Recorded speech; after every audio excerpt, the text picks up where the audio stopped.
Ligação Direta Entrevista. Ligação Direta Entrevista. Bom dia, doutor. Seja muito bem-vindo ao nosso programa. Bom dia, Juliana. É um prazer para mim estar aqui. Eu agradeço a vocês pelo convite, né? De poder falar de um tema que para mim é muito importante, eu acho que para todos na nossa sociedade, que é justamente a prevenção cardiovascular, né? Eu acho hoje a gente tem a doença cardiovascular como a principal causa de morte, né, em nosso país. Então é um tema que precisa ser abordado, precisa ser debatido para que todos tenham ciência da importância, principalmente da prevenção, né? Pois é, já tem pergunta no nosso chat ao vivo aqui, mas eu quero começar, doutor, perguntando para o senhor, quando que a gente pode começar um acompanhamento com o cardiologista? Qual Juliana, idade, qual momento? Essa dúvida é uma dúvida recorrente, né? Onde, assim, a gente costuma dizer na medicina que não tem esse número exato, né? O que todos os indivíduos precisam é ter um acompanhamento com seu médico, seja um clínico, seja um cardiologista, desde o início da sua vida adulta, né? Eu acho que durante a fase ali de infância e tal, você tem seu pediatra, passou dessa fase, você precisa ir a um clínico ou um cardiologista para a partir de então ser determinado quando ou com que frequência, na verdade, você precisa retornar e acompanhar. A gente sabe que a incidência de doenças cardiovasculares vão se dar, na maior parte das vezes, a partir ali dos 40 anos para os homens, 45 para as mulheres, que é aquela fase ali também que a mulher começa a perder algum efeito protetor dos hormônios e tal. Então existe uma incidência maior nessa fase. Só que como a gente veio aqui hoje para falar sobre a prevenção não pode começar no momento em que a incidência da doença está alta, porque aí você já está na iminência, vamos dizer assim, de ter um problema no coração. Tem que começar lá de trás, com 20 anos, com 25, você vai avaliar a sua pressão, você vai avaliar os níveis de colesterol, você vai avaliar, o médico ele vai avaliar isso, ele vai lhe orientar e vai seguir esse acompanhamento, porque uma doença cardiovascular, ela demora 5, 10, 15 anos, né, ali em seu organismo, vamos dizer assim, para poder ela se manifestar, né? Então, ou a gente previne lá atrás, ou realmente a gente vai esperar o momento de sentir alguma coisa, que vamos dizer assim, na hora que a doença já está instalada. Então a gente precisa vir antes, né? Isso tem que ser uma coisa do início da nossa vida adulta ali já. Então a partir dos 20 já dá pra gente começar. Você não vai precisar ir todos os anos, se você é um paciente que não tem nenhum risco, né, de doença cardiovascular maior, você não vai precisar ir todos os anos a um cardiologista, mas a partir daquele primeiro contato, ele vai determinar, retorne daqui a 2, daqui a 3, daqui a 5 anos, mas enfim, é importante que essa primeira consulta seja feita logo no início da idade adulta, né? Doutor, bom dia, seja muito bem-vindo aqui ao nosso programa. Eu queria que o senhor falasse pra gente quais são as doenças cardiológicas de maior prevalência, assim, que as pessoas precisam ter mais atenção. Na verdade, hoje, quando a gente fala em doença cardiovascular, o principal seria o infarto, né, o infarto agudo do miocárdio, e o AVC, que muitos conhecem como derrame, né? Então, eu acho que essas são as principais doenças cardiovasculares, né? Quais são os fatores de risco para essas doenças cardiovasculares? Aí vem a hipertensão, que também é considerada uma doença cardiovascular, vem o diabetes, vem a dislipidemia, que é o colesterol alto, né?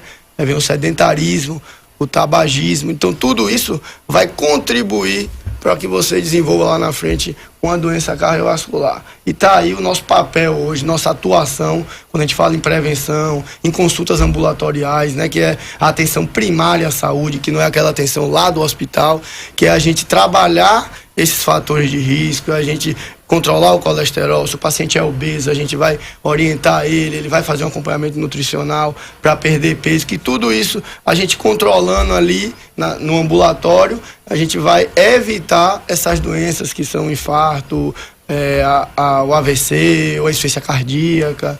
Então a gente precisa tá sempre em mente, a gente precisa prevenir. Eu costumo dizer a meus pacientes todo dia, eles chegam lá, dizem, doutor, vim fazer meu check-up. Faz o check-up, olhei o coração, fiz os exames, não tem nada no coração. Então eu tô ótimo, tô obeso, tô sedentário, mas meu coração tá bem. Vou pra casa e continuo enfiando o pé na jaca. Aquela picanha bem gordurosa. Não pode.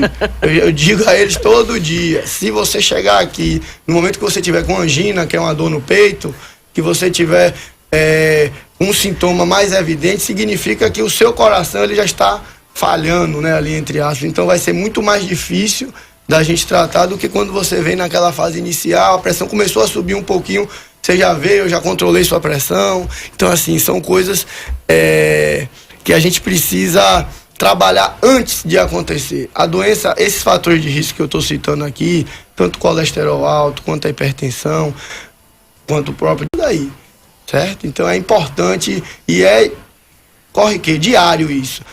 As pessoas chegam citando, doutor, um parente, um vizinho, não tinha nada, infartou de uma hora para outra. Como era esse vizinho seu? Ele fazia o quê? Ele era obeso, ele era sedentário. Tá. Então, na verdade, ele já vinha cultivando. Não foi do nada, né? Exato. Verdade. Bom dia, doutor André. A Mônica diz aqui no comentário do chat ao vivo da live, eu mesmo sempre vou para o cardiologista, médico clínico, diz que só faz atividade física depois que vai para o médico. Mais uma pergunta, o comentário da ouvinte Mônica Cristina. Mas e quando o cardiologista diz, o senhor precisa perder 34 quilos? Quando ele diz, o senhor precisa, por causa da sua altura, o senhor deveria estar com tal peso e precisa perder 34 quilos. E aí? Hoje, isso assusta a pessoa, né? Com certeza. Com certeza é uma missão difícil, né? Uma tarefa difícil. Você perder 34 quilos não é uma tarefa fácil, mas também não é impossível, né? Quando a gente fala um número, né? Eu acho que os pacientes eles sempre buscam, doutor, eu tenho que estar com que peso, eles querem uma meta. E a gente hoje tem o IMC, né? Que é o índice de massa corpórea, onde a gente calcula ali, de acordo com a altura e o peso, qual seria os níveis de sobrepeso, de obesidade, os graus de obesidade, entendeu? Então, quando a gente fala com o paciente que ele tem que chegar a tal peso, a gente vai se basear muito nisso, né? A gente quer que o paciente ele esteja antes do sobrepeso.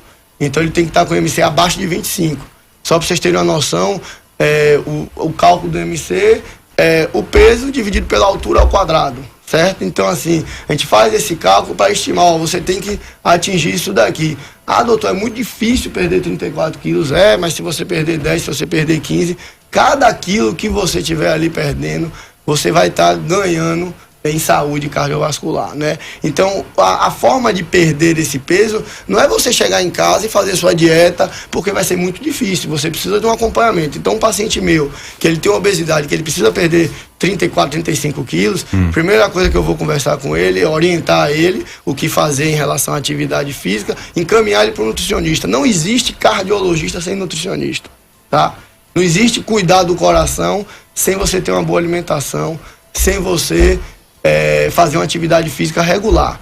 Ninguém tem saúde se é sedentário e come mal. Isso é fato. Então, precisa de um acompanhamento, precisa do colega endocrinologista, porque muitas vezes perder esse peso significa que o paciente pode ter compulsão alimentar, o paciente pode ter algumas dificuldades para aderir a uma dieta, e aí entra a questão das medicações, né? De forma nenhuma, nós médicos somos contra os medicamentos para perda de peso, desde que ele esteja traçado ali em um programa de emagrecimento, que não pode é o que as pessoas fazem hoje. Ela não tem acompanhamento nenhum, chega na farmácia, compra um remédio para emagrecer e acha que vai emagrecer, não vai. Chás, as misturas. Isso. Pois é. Então, se o senhor me permite, e os colegas também, é um caso real, eu estou falando de mim. Então, eu pergunto, seria o caso de fazer uma cirurgia bariátrica? Bariátrica? Sim. A cirurgia bariátrica, ela veio assim como um recurso, né? Muito importante, né? Eu tenho colegas cirurgiões que são parceiros e que eles, assim, a gente hoje na obesidade, existem aqueles pacientes em que devido a diversos fatores, eles não conseguem, né? Isso eu falo de fatores psíquicos, fatores fisiológicos, enfim. Eles não conseguem aderir à dieta, eles têm um metabolismo já a longo prazo ali lento, então eles têm uma dificuldade grande da perda de peso. Então a gente tem um recurso que seria a cirurgia bariátrica, que não é muito diferente da dieta não, tá? Qual é a diferença? A cirurgia bariátrica, vamos dizer que é um empurrão ali pra gente mudar os nossos hábitos de vida. E eu, infelizmente, posso dizer a você que eu tenho cerca de 15 a 20 pacientes que fizeram a cirurgia bariátrica e hoje têm o mesmo peso diante da cirurgia. Né? Por quê? Porque eles perderam o peso, 30, 40 quilos, só que eles não entenderam que aquilo dali era o empurrão. Ele precisa ter uma boa alimentação, ele precisa fazer o exercício dele. Não, ele faz a cirurgia, no início ele come o que quer, faz o que quer, aí ele continua perdendo peso, porque ele está com o estômago ali pequeno, ele tem uma área desabsortiva no intestino, ou seja, ele não absorve porque tem a cirurgia se propõe a isso, só que o organismo da gente, a natureza, ela sabe, então você começa a ingerir muitos alimentos, aquela parte pequena que ficou do intestino ali de absorção, começa a absorver de forma exagerada, o estômago vai dilatando novamente e o paciente ganha o peso. Então, todo paciente que vai à cirurgia bariátrica, ele precisa ter uma avaliação com um psicólogo, com um endócrino, com uma equipe multidisciplinar para ele entender que aquilo ali vamos dizer assim, é o empurrão. E aí você, a partir de agora, vai ter seus hábitos saudáveis, vai perder peso. Eu citei esses pacientes que têm o mesmo peso, mas a grande maioria, pelo trabalho dos colegas cirurgiões bariátricos e a equipe deles, conseguem manter o peso mais baixo, conseguem mudar o estilo de vida e, consequentemente, reduz de forma importante a incidência das doenças. Obrigado. Muito bem, estamos conversando com o médico e coordenador do Serviço de Cardiologia da Clivale Mais, André Serravalli. Doutor, tem duas perguntas aqui sobre a questão de batimentos cardíacos. A Janete Peixoto está perguntando no nosso chat, meu coração só bate acima de 100, é normal? O menor que já vi foi 89, o de minha filha também bate forte. Aqui tem medidor de pressão e saturação. Ela está perguntando sobre isso. Tem uma outra aqui que é o anônimo, mandou também. Minha filha tem 4 anos de idade, acho o coração dela um pouco acelerado. O pediatra disse que as crianças têm a tendência de ser assim, porém eu já fiz uma cirurgia de coração, então devo me preocupar em relação a isso? Quero saber também que para quem bate muito fraco, né? Por exemplo, 68, 69. Queria que você explicasse pra gente o que é o ideal e se essa variação tem algum problema. Certo. A frequência cardíaca da gente, fisiologicamente, ela deve variar ali em torno de 50 a 100 batimentos em repouso, tá? Se a gente fala em repouso. Não é o caso da ouvinte, é Mônica? Mônica, no acima caso de 100. Mônica, se ela está referindo que a frequência dela, a maior parte do tempo em repouso, está acima de 100, isso não é o habitual, tá? Então ela precisa realmente ser avaliada. Né? Ela pode ter algum tipo de taquiarritmia, que são as arritmias com frequência cardíaca elevada. Então a gente precisa entender, avaliar ela, para ver o que é que está ocorrendo no sistema elétrico ali do coração, para que essa frequência dela esteja acima de 100. Não, isso não é normal. O 89 que ela falou, não, isso ele estaria dentro da faixa normal. Vale a pena chamar a atenção de que quanto mais bem condicionado a gente né, quanto mais a gente faz atividade física, a gente tem um condicionamento físico bom, a tendência é que nossa frequência de repouso seja mais baixa, tá? Então, assim, os atletas, os indivíduos que fazem atividade regular, ele vai ter a frequência ali em torno de 60, 50 E quem não é atleta e tiver essa frequência, é normal também? Exato. Mesmo que Pode você ser. não seja atleta, se você tiver uma frequência baixa, em torno de 60, 50 batimentos, desde que você não venha tendo episódios recorrentes de tontura ou tenha desmaiado alguma vez, a gente não se preocupa com isso, é uma frequência considerada normal. Caso você esteja tendo sintomas relacionados a isso, fico tonto, uma vez eu perdi um pouco o sentido e tal, aí você pode ter um bloqueio, você pode ter algum problema que esteja gerando uma frequência baixa e isso esteja causando esses sintomas. Então vale a pena, se você tem sintomas e sua frequência é baixinha, vale a pena. Se ela está ali em torno de 50, 60, você não sente nada, não é uma coisa que você deve se preocupar. Bom, aqui no nosso chat, Luciana Soares diz: bom dia, e os atletas que morrem de ataque cardíaco? O filho e herdeiro do grupo Pão de Açúcar, que morreu de um ataque cardíaco e era atleta, certamente se alimentava muito bem e tinha acompanhamento dos melhores médicos do país. Podem ser causas genéticas? Essa é uma dúvida frequente. Por quê? A gente, quando ocorre um caso desse, né, de um atleta, às vezes um amigo, um parente que tem hábitos de vida saudável e de repente ele tem uma morte súbita, né, que a gente chama, e as pessoas, quando o indivíduo ele tem uma morte súbita, todo mundo acha que ele infartou, né, o paciente infartou. Não é bem assim, né? Na verdade, esses casos, que são casos raros, vale a pena chamar a atenção disso, que as pessoas, às vezes, elas se apegam, tal indivíduo tinha hábitos saudáveis e morreu, tá vendo que esse negócio de hábito saudável não adianta de nada? Então, assim, a gente não pode nunca se basear na vida e nada na exceção.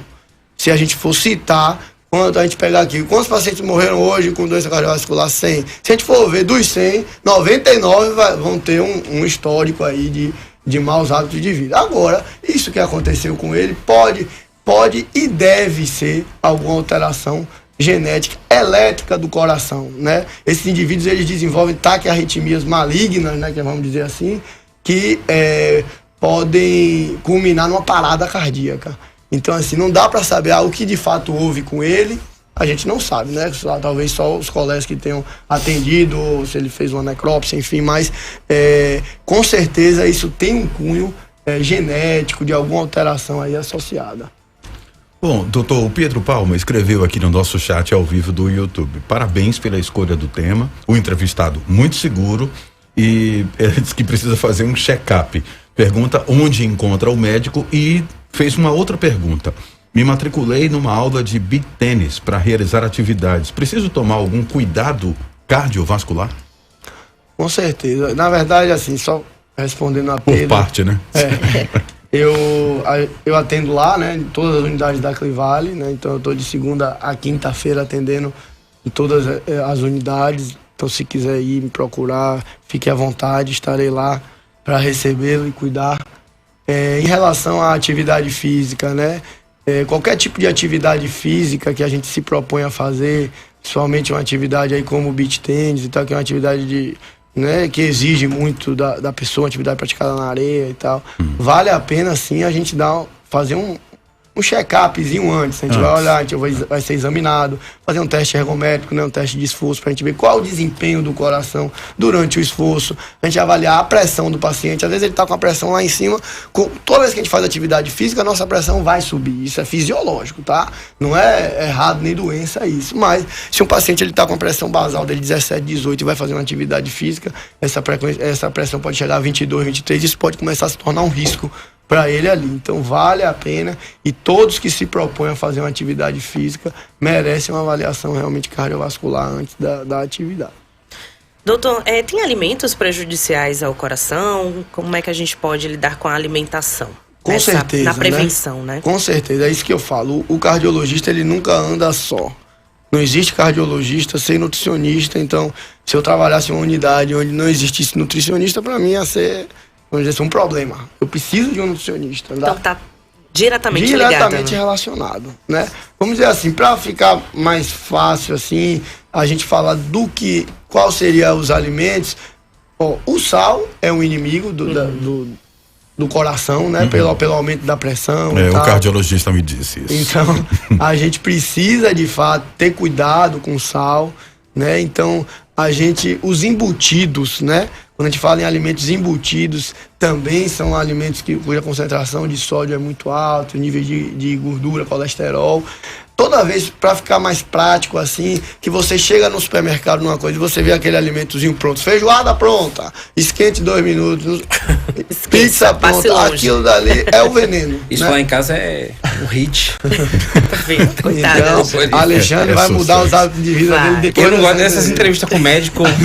Ele já fica de cabeça. Eu não vou mais participar. A gente aproveita para fazer consulta. Então, assim, a gente tem que ter muito cuidado com esse tipo de alimento. Eu costumo dizer aos meus pacientes que eu não quero ser vamos dizer assim, autoritário com eles. Você não pode comer nada, vai comer só salada. Não é assim, tá? Eu acho que a vida tem que ter um equilíbrio. E o equilíbrio é baseado o quê? Na rotina e na exceção. Se a gente tem um hábito de vida na nossa rotina saudável, chegou no final de semana, tem um aniversário de um amigo, tem uma coisa, vai ter um churrasco, a pessoa vai comer ter um churrasco, a pessoa vai tomar uma cerveja, não é assim também. Gostei, mas doutor, a gente bem. precisa, não pode viver isso, né? Então a gente precisa ter os nossos hábitos saudáveis para se permitir, Sim. no momento de lazer, a gente sair um pouquinho da linha. Porque a gente tem a vida social, a gente precisa disso, enfim. Então, basicamente, gordura, sal, embutidos. embutidos. Então, quanto mais saudável Tudo for que é a uma delícia, alimentação. Pois é. Quanto mais saudável a alimentação e prática de exercícios físicos, menor vai ser o que é rapidamente a doença cardiovascular, ela vai se dar como? São lesões nas nossas artérias, tá? Então é o que? É o depósito de gordura nas nossas artérias, que a gente chama de ateromatose. Então, você tem uma dieta rica em gordura, você tem uma pressão alta, isso daí favorece vamos dizer assim, uma inflamação ali das artérias, lesões, porque as artérias da gente são células, né, ali que estão na parede das artérias, então aquilo ali vai agredindo a parede das nossas artérias e vão se formando essas placas. A partir do momento que essas placas se formam, elas vão crescendo, geram uma reação inflamatória na nossa artéria e pode formar um trombo. Formou o trombo ali, ela fecha o fluxo de sangue para determinado local. Se fechar esse fluxo para o coração, a pessoa infarta. Se fechar o fluxo para o sistema nervoso central, a pessoa tem um AVC. Se for no pulmão, alguma coisa, pode ter um trombolismo pulmonar, enfim. Então, assim, a fisiopatologia da doença cardiovascular, o mecanismo da doença é esse. Então a gente tem que evitar. Deixa eu te perguntar rapidinho, gente. O café é um vilão também? A gente Não. que ama tomar café. A gente toma Pergunta o dia do Manuel todo. Gregório. Porque no dia que falta café tem greve. A rádio não funciona. Na verdade, não. O café, ele não é um vilão, tá? Não? O café, ele estimula nosso sistema nervoso central. Então, nós que trabalhamos, né?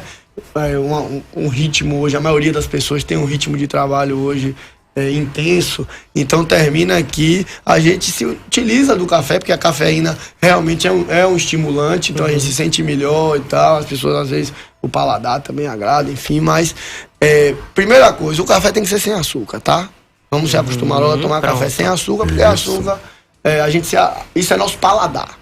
Se a gente começar a tomar assim, a gente rapidamente se acostuma e depois quando colocar o açúcar... Verdade. E a cafeína, ela até 400 miligramas ali, então a gente falando aqui em números, a gente tomando 4, 5 xícaras de café num dia. De cafezinho. De cafezinho? Isso. Só pra eu medir ela aqui, não né? vai lhe trazer maiores problemas. Quando você excede isso, a pessoa que tomou uma garrafa de café no dia, aí ela começa a ter irritabilidade, ela começa a ter insônia, e isso daí pode aí já contribuir para um aumento de uma pressão, e aí começa a se tornar um problema, né? Então aquela máxima de que tudo em excesso é sobra, né? Então a gente não pode estar consumindo café de uma forma exacerbada, mas tomar seu cafezinho de manhã, após o almoço, para dar aquela, vamos dizer assim, animada, não é um problema de jeito nenhum, tá? Perfeito. Tô recebendo relatos aqui no WhatsApp. Viu uma pessoa que mudou, não vou revelar quem é não, mas a gente conhece aqui. Ela mudou de hábitos, graças a Deus. Mas disse, minha vida era almoçar lasanha de micro-ondas com batata Ruffles. Nossa. Era acompanhado de um refrigerante, aquela barra de diamante negro. Nossa. Que bom que ela tá viva ainda. Tá vendo? Mudou realmente, tá outra pessoa. Tem aqui uma pergunta de anônimo. Já ouvi um médico dizer que se a pessoa ferir a pressão dela 3 vezes em dias diferentes e estiver alta, a pessoa já é considerada hipertensa. É verdade isso? Hoje o diagnóstico de hipertensão, ele pode se dar através ou do mapa, né, que é aquele aparelhozinho que a gente coloca e fica 24 horas ali medindo a pressão, ou quando a gente tem essas aferições recorrentes acima do que a gente considera alterado, que seria o 14/9, né? A partir de 14/9, a gente considera uma pressão elevada. E se você aferiu ela, como ela citou as 3 vezes aí, e ela deu, a probabilidade de você realmente ser hipertensa é muito grande, já pode praticamente fechar realmente o diagnóstico, né? Então, vale a pena correr para poder tratar essa hipertensão. Aproveitando o gancho da hipertensão, a hipertensão é uma doença assintomática, tá? As pessoas acham que quando minha pressão tá alta eu tenho dor na nuca, eu tenho dor de cabeça, eu fico enjoado, tudo bem. Alguns pacientes relatam isso. Em literatura, nenhum estudo nunca conseguiu provar essa relação. Então tanto o paciente que não é hipertenso, quanto aquele que é hipertenso e trata e acha que porque não tá sentindo nada, a pressão tá boa, tá errado. Tá errado. O paciente que trata a hipertensão, ele tem que tomar o remédio dele todo dia, independente de estar sentindo alguma coisa ou não. Né? A pressão ela pode permanecer alta ali por anos e a pessoa não sentir nada. Como é que a gente vai saber? Só se medir. Então, tem que aferir a pressão, porque a pressão alta, ela sobrecarrega. Imagine, o coração é uma bomba. E os vasos, né, seriam os tubos. Então, se a pressão ali dentro dos tubos está alta, a bomba tem que fazer muita força para o sangue ir para lá. E como ele é um músculo, ele começa a hipertrofiar. Quando a gente malha, o músculo não cresce, pronto. O coração é a mesma coisa, começa a crescer. Ele cresce a um ponto que as fibras esgarçam e ele começa a ficar fraco por causa disso. Ele não tolera aquela pressão alta. E aí ele dilata, né? E aí a pessoa entra em insuficiência cardíaca, começa o coração a bater mais fraco, as pernas começam a inchar, a pessoa começa a cansar, anda... doutor, antes eu subi essa escala não cansava, agora começa a cansar, vai tomar um banho, cansa. Então, a hipertensão talvez seja um dos problemas negligenciados pelos pacientes, porque minha hipertensão é emocional, doutor. É o que eu ouço todo dia. Minha hipertensão é só quando eu estou estressado. Porque só quando está estressado que ele mede a pressão, entendeu? Eu sou hipertensa, inclusive, tomo minha medicação todos os dias. E aí eu queria saber, tem cura, doutor? A hipertensão ela não tem cura, ela tem controle. Se você fizer, vamos dizer assim, se a gente tratar você, Juliana, com o medicamento, você ter seus hábitos saudáveis e tal, e a gente mantiver sua pressão controlada, você vai viver como se você não fosse hipertensa. O que é o problema da pressão? A consequência que a pressão alta traz para o coração e para os nossos vasos. Se sua pressão está normal, não tem consequência. Então você vai viver como uma pessoa que não é hipertensa. Agora dizer a você, a gente vai tomar esse remédio aqui 3 meses, 6 meses, depois a gente vai suspender, pode acontecer isso, pode, porque a gente conseguiu controlar a sua hipertensão com os hábitos de vida. Então, assim, o exercício físico, o que exercício físico tem a ver com a pressão? Quando a gente faz atividade física, a gente libera substâncias na nossa circulação que são vasodilatadoras. Se elas são vasodilatadoras, ela diminui a pressão dentro do vaso. Então, essas substâncias elas duram ali 24 a 48 horas na nossa circulação. Por isso que a gente diz, o paciente tem que fazer exercício 3 a 4 vezes por semana, no mínimo. Porque ele vai estar com esse benefício da atividade física na sua pressão. A alimentação, ingere pouco sal, ajuda também a pressão. Então, às vezes, a gente controla um hipertenso sem o remédio, mas ele não deixa de ser hipertenso por isso. Sim. Entendeu? Pois é, doutor André Serravalli tem perguntas aqui, mensagens da Emily Lopes. Eu tenho uma pergunta também sobre outros líquidos além do café, mas vamos com informações de trânsito com Ives Macedo. Informações do trânsito direto do Salvador Cop. Ives? De volta aqui no Ligação Direta, agora chamando a atenção da galera para uma batida envolvendo carro e moto na Avenida Vasco da Gama, no sentido Rio Vermelho. Ocupa neste momento uma faixa da via e deixa o trânsito bastante complicado nesta região. A dica para quem está no entorno do Dique do Tororó e quer chegar no Rio Vermelho é dar um signal ali pegando a Avenida Garibaldi e fugindo do congestionamento. Inclusive na Garibaldi só tem intensidade para o motorista. Para você que já está no Rio Vermelho e quer chegar na Barra, em Undina, utilizando a orla da capital, pegando ali a Avenida Oceânica, não está encontrando problemas também, apenas intensidade. Agora, conheça o Saque do Empreendedor, uma nova estrutura para orientar, capacitar, formalizar e regularizar os negócios soteropolitanos, situado no Mercado São Miguel, na Baixa dos Sapateiros, Prefeitura de Salvador. Volto com vocês. Salvador. Obrigado, Ives Macedo, trazendo as informações do trânsito. Juliana Nobre. Antes da gente continuar com a entrevista, a nossa entrevista aqui com o doutor André Serravalli, nosso papo agora é com os advogados e advogadas da Salvador FM que estão aqui ligados. A Faculdade Baiana de Direito, maior núcleo de pós-graduação em Direito da Bahia, manda um recado para vocês. Além dos já tradicionais e consolidados cursos presenciais, a Baiana de Direito está lançando um portfólio de especializações online. Agora você pode estudar onde você quiser, da forma que você quiser. Você e os seus autores preferidos e suas referências de mercado juntos em sala de aula. É um aprendizado de alto nível com as maiores referências do país. Presencial ou online, se você busca teoria, prática, experiência e inovação, você precisa conhecer o novo portfólio de pós-graduação da Faculdade Baiana de Direito. Então acesse aí agora faculdadebaianadedireito.com.br, conheça os cursos e matricule-se. Salvador FM 92.3. 8h35, Emily tá adorando a entrevista, diz que o seu exame de ECG deu baixa voltagem, quer saber o que é, tem 21 anos, 43 quilos e cansa com facilidade. A médica clínica passou um cardiologista, mas tá difícil de encontrar. A gente encontrou uma aqui, tá no estúdio. Tava passando aqui na frente.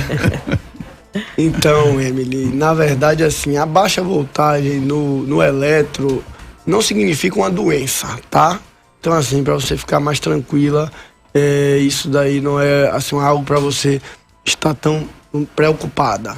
Mas, toda vez que a gente tem uma alteração ao eletrocardiograma, isso